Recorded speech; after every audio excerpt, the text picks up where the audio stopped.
우리 하나님 말씀은 창세기 32장 28절 우리 한 절만 보도록 하겠습니다. 같이 보겠습니다. 그가 이르되 내 이름을 다시는 야곱이라 부를 것이 아니요 이스라엘이라 부를 것이니 이는 내가 하나님과 및 사람들과 겨루어 이겼음이니라. 아멘. 우리 하나님께서 야곱을 이제는 내 이름은 이스라엘이라라. 이스라엘이 뭐냐면 이겼다. 하나님과 사람과 싸워 이겼다. 이런 의미가 이게 속에 있습니다. 자, 오늘 말씀은 홀로 남은 야곱입니다. 야곱이 홀로 남아서 야복강에서 이제 기도하는 내용이죠.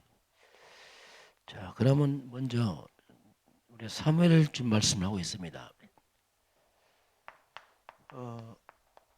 사무엘 시대입니다. 자, 사무엘 시대가 영적으로 어떤 시대였는가 보겠습니다. 그걸 보는 게 뭐냐면 그걸 통해서 오늘 이 시대를 보는 겁니다.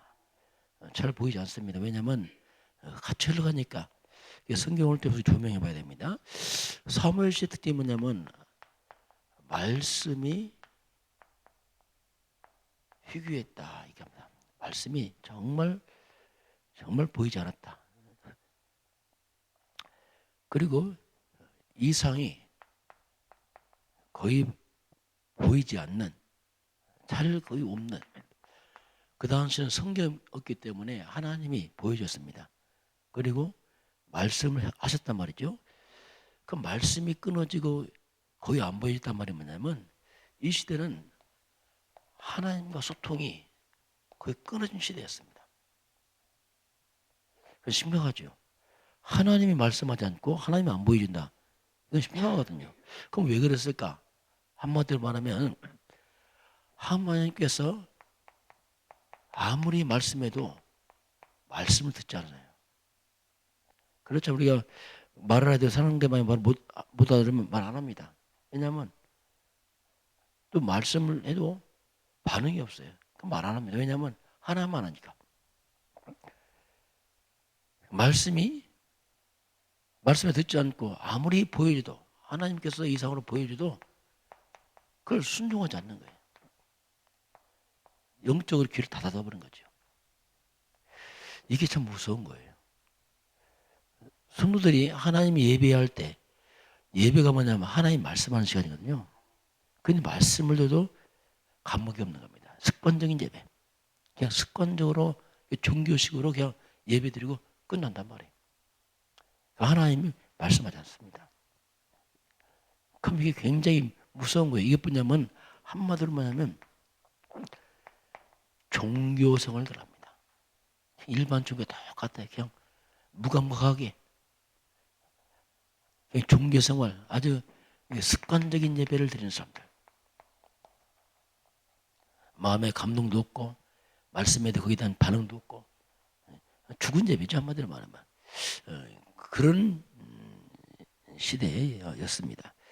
자, 그러면서 하나님의 등불은 그런데 엘리의 눈은 점점 어두워하고 대제사장 엘리의 육신의 눈은 점점점 어두워하고 왜 이 표현을 했을까요? 나이 드시면 당연히 육신은 어두워지죠. 그 얘기 아닙니다. 하나님 이 얘기하는 건 뭐냐면 엘리의 영적 상태를 말하는 겁니다. 영의 눈이 점점 어두워간다는 뜻입니다. 그걸 하나님 말씀하고 싶은 거예요 지금. 그리고 하나님의 등불은 아직 꺼지지 않았다. 당연히 등불은 지독 지펴야 되죠. 꺼지면 안 되죠. 그런데 아직 꺼지지 않았단 말이니까 거의 꺼져간단 말이에요. 이제는 등불조차도 점점 소멸해서 사라지고 있구나. 그 당시 상태입니다. 꺼지기 일보 직전이다. 하나님 교회 등불 다 꺼져서 이제는 회감이 다 덮여가는구나 이 말입니다. 그 영적으로 볼 때는 완전히 회감이 뒤덮인 시대입니다. 성도들은 영적 눈이 어두워지고 흑암은 덮여오고 예배는 소멸되고 습관화되고. 그래서 사무엘상 2장 17절에 보니까 제사가 무시를 당합니다. 제사를 무시하는 거예요. 예배를. 이게 무서운 얘기입니다. 성도들이 예배를 무시하면 큰일 나요. 우리가 예배 살려야지. 하나님은 무시당할 뿐이 아니거든요. 큰일 나는 겁니다. 이게 성도 예배를 존귀히 여기고 교회를 귀히 여기고 해놔야지. 그걸 무시하면요 하나님이 끊어버려요. 말씀 안 줍니다. 만약에 교회가 그렇게 하면 하나님이 그 교회 말씀 안 줍니다. 말씀 주지요. 근데 말씀 안 준다니까요. 그 성도들은 다 죽어버려요. 왜? 말씀이 끊어져 버리니까. 그래서 이 제사장의 가정이 하나님의 심판을 받습니다. 2장 34, 35절 보면 다 죽습니다. 심각한 시대죠. 그럼 우리가 이걸 보면서 이 시대입니다. 저는 이 시대 볼 때 심각합니다. 지금 예배가 다 무시당하고 있어요. 지금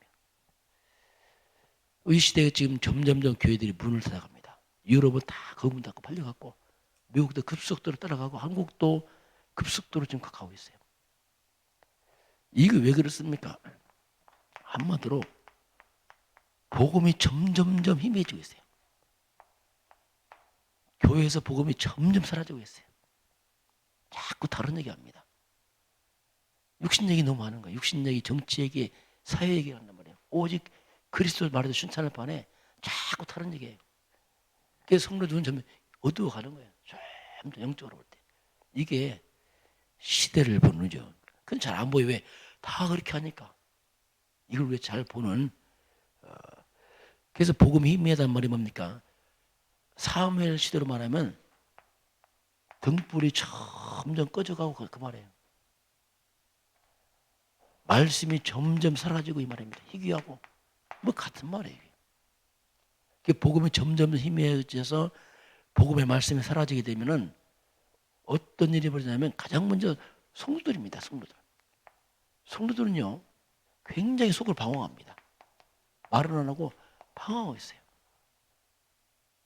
그리고 이 교회가 교회의 능력이 그리스도의 복음인데 복음이 약화되면 교회가 성도들이 무능에 빠져요.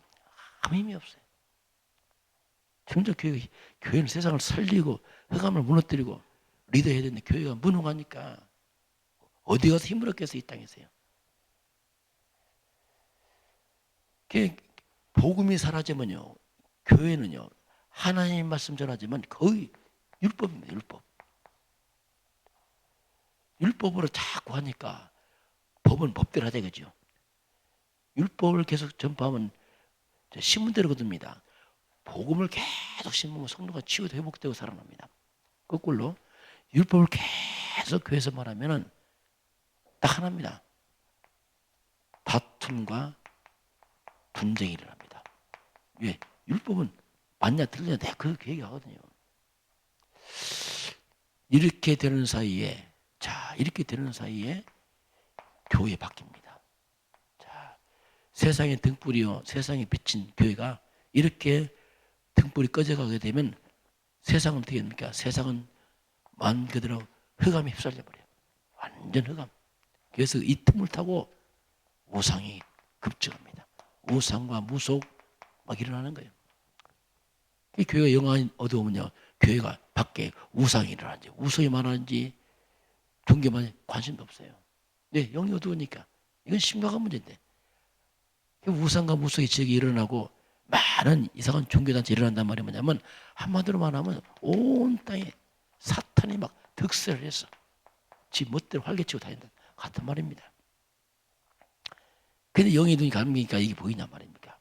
그냥 교회 안에 있는 요거만 보이지 세상을 구원하고 살릴 이게 보이냐 말입니다. 현장이 안 보이거든요. 우상과 무속이 급증하니까 사탄이 득세하니까 재앙시대가 옵니다. 그리고 타락시대가 옵니다. 마귀는 재앙과 타락을 주거든요. 그리고 자꾸 범죄 사건이 일어납니다. 사람 행복 없으니까 어딘가 빠져갑니다. 중독됩니다. 들려오는 소식이 있습니다. 죽었다는 소리 들어옵니다. 이상한 자살 시대입니다. 자살 안 해도 자살 될 만큼 사람들이 고통하고 있어요. 이게 이제 어둠이 덮쳐버리면 이런 사건이 벌어지죠. 그래서 한 번에 사람들이 정신이 이상해지는 거예요. 완전 정신병 시대가 우울하고 우울하죠. 빛이 꺼졌으니까 깜깜하니까 우울하죠. 그래서 정신병 시대, 우울 시대, 공황증, 방황, 뭐 조울증, 온갖 사람들이 막 혼란을 줘요. 왜? 흑암 역사니까. 이게 죄송합니다. 교회 탓입니다. 세상에 등불이 꺼졌으니까 교회만 등불이지 절간은 등불 아니거든요. 그건 종교가 우상이거든요. 이만큼 사무엘 시대가 그런 것처럼 지금 시대도 정말 심각한 그런 거 왔어요. 우리가 이 눈 열어서 그래서 참 복음 가진 교회가 일어나야 됩니다. 진짜 교회 일어나야 됩니다. 초대교회 왔던 좀 성령이 역사하고 말씀이 역사하고 정말 이게 일어나야 돼요. 참 교회 가진 우리 후대들이 일어나야 됩니다. 교회가 이렇게 되면요, 우리 후대들은 어떡합니까? 상처받고 교회 떠납니다. 왜? 교회에서 막 싸우고 분쟁하니까 보고 상처받고 떠나는 거예요.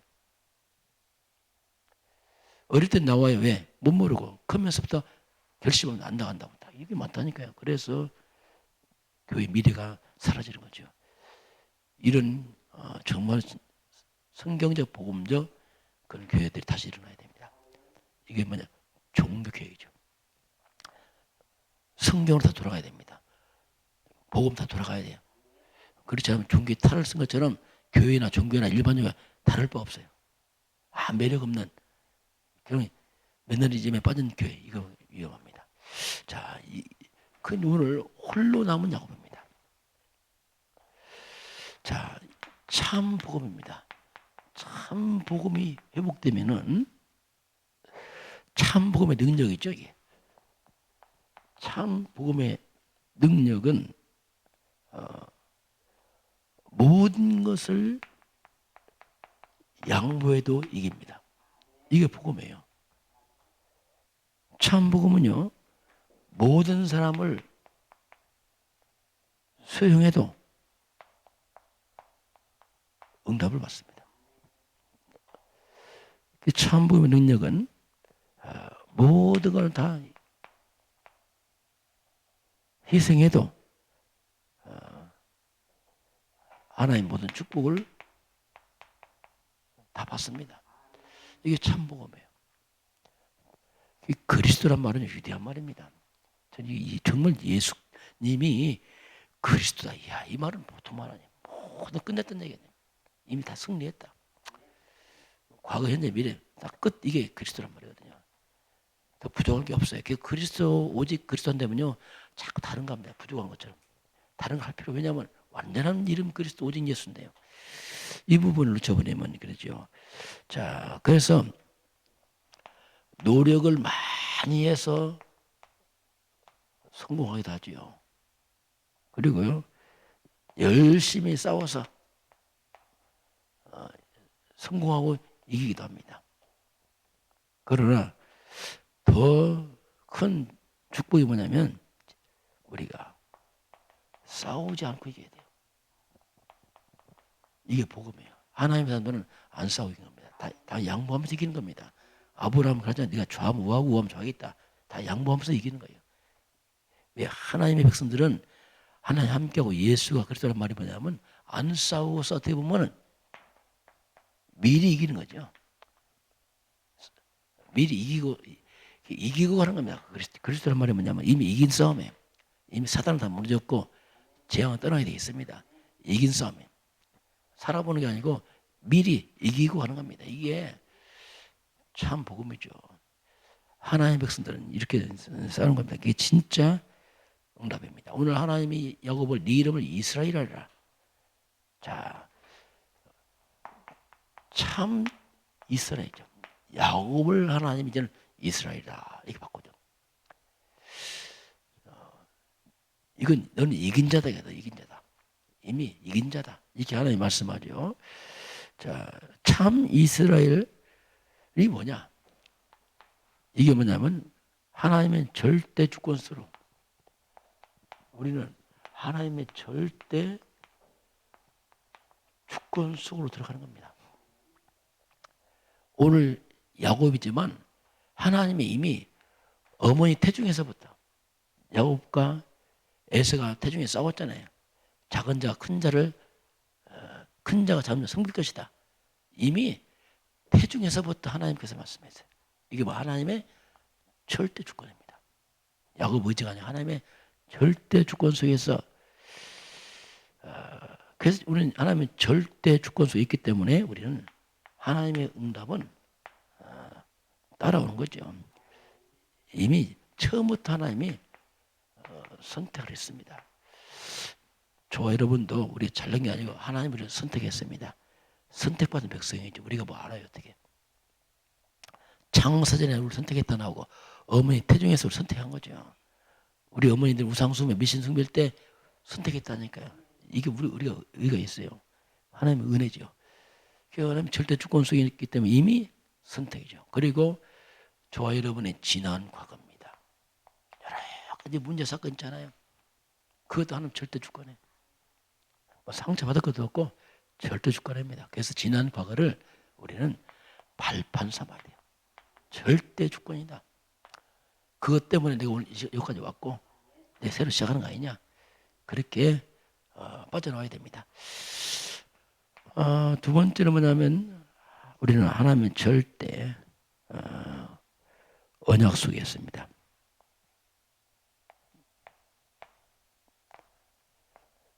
이미 야곱이 이스라엘은 뭐냐? 이스라엘 국가 이름입니다. 이스라엘은 바로 12지파가 있어요. 12아들. 이게 12지파가 됐어요.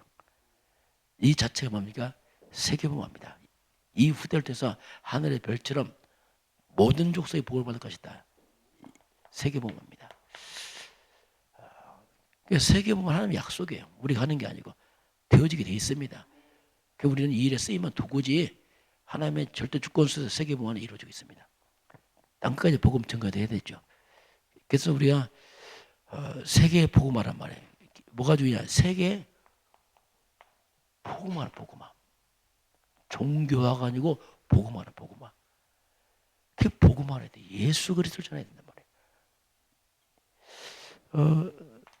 세 번째는 우리는 하나님이 절대 이미 응답 속에 있습니다. 그 아무도 이것을 빼앗을 수가 없어요. 또 이걸 아무도 막을 수가 없습니다. 하나님 이런 인간이 막고 하는 게 아닙니다. 뭐 방해한다 되는 게 아닙니다. 그 하나님의 절대 주권, 하나님 절대 언약, 절대 응답 속에 있는 야곱입니다. 자, 그러면 아무도 막을 수 없는 참 이스라엘 백성들, 오늘 하나님의 절대 주권 속에서, 하나님 절대 언약 속에서 절대 응답 빼앗길 수 없는 이 언약이 뭐겠습니까? 그것이 바로 성경으로 말하면 창세기 3장 15절입니다. 이건 절대입니다. 창세기 3장 무너지자 바로 하나님 답을 제시합니다. 바로 아담의 후손이 다 무너지자 바로 하나님은 여자의 후손을 말씀하겠습니다. 여자의 후손이 오신단 말이 뭡니까? 이분은 하나님이란 말이에요. 인간의 씨를 안 받고 처녀가 되는 아들, 그분을 우리가 그리스도라고 하는 메시아. 창세기 3장 15절 여자의 후손 이 그리스도, 이 복음을 온 땅에 전하라. 이게 세계복음화입니다. 이 언약 잡은 사람들은 이미 하나님 절대 주권, 절대 언약, 절대 응답 속에 있는 사람이거든요. 저는 이거 잡고 살아났거든요. 이거 잡으니까 끝이더라고요. 실패도 재앙도 없고 모든 문제가 경답이고 다 끝난 사건이구나 이게. 이 일을 위해서 하나님이 우리를 불렀습니다. 오늘 저와 여러분은 홀로 남은 야곱처럼 홀로 있습니까? 하나님께 기도하시기 바랍니다. 이름을 바꿔 너는 이스라엘이라. 이미 승리자 하나님이 그 음성이 들려지는 축복된 날 되길 주님 축원합니다. 기도하겠습니다. 하나님 감사합니다. 오늘 새 하루도 하나님 이제 너는 이스라엘이다. 이미 승리자다 말씀한 주여. 온 성도가 오늘도 이미 승리자로 사도록 역사하여 주옵소서. 지금은 주 예수 그리스도의 은혜와 하나님 아버지의 놀라우신 사랑하심과 성령이 함께 하시고 인도하시고 충만케 하심이 주께 경배하는 모든 백성들 머리 위에 이 나라의 민족과 저 북녘 땅과 237 나라 이외에 몸된 교회 이외에 지금부터 영원까지 함께 있을지어다. 아멘.